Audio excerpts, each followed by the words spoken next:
در خدمات دولتی آتش‌نشانی ناحیه وسه به مثل امروز هر پگاهی روز از جمع‌آمد کارمندان عاید پیشگیری حادثه‌های ناخوش و تحکیم وضع بی‌خطری از سوختار آغاز می‌گردد.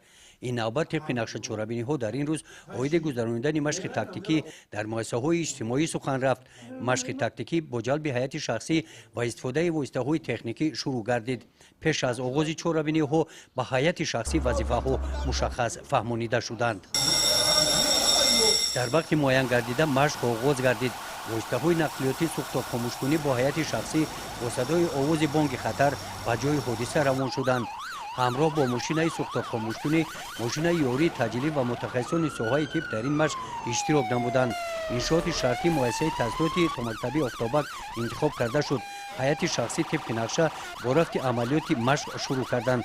در چنین موردها کارمندان قسم آتش‌نشانی باید جسماً سالم چست و چالاک و هوشیار و زیرک باشند، زیرا که توانند هم مجروحان را نجات دهند و هم خود را محافظت نمایند.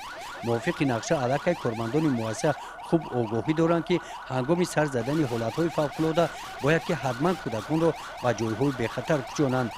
با انجام مشق متخصصان خدمات آتش‌نشانی عاید قاعده‌های بی‌خطری از سوختار استفاده واسطه‌های سوختار خاموش‌کنی با کارمندان مؤسسه ملاقات نموده با آنها در این سمت مصلحت‌های مفید دادند.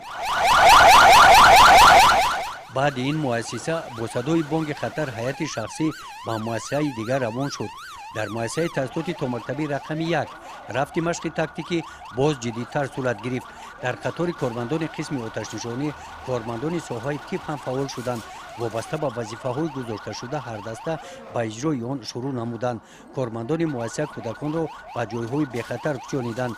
در قسمت ملاقات با کارمندان مؤسسه عاید پیشگیری حادثه‌های سوختار معین گردید که آنها در این سمت تجربه خوب دارند.